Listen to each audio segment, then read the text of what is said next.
Hi Leute, so jetzt wird erstmal ein bisschen was genossen hier.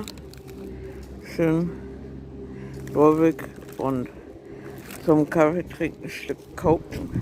Und was mit der Kamera wieder los. Wie ihr seht, es regnet hier überall.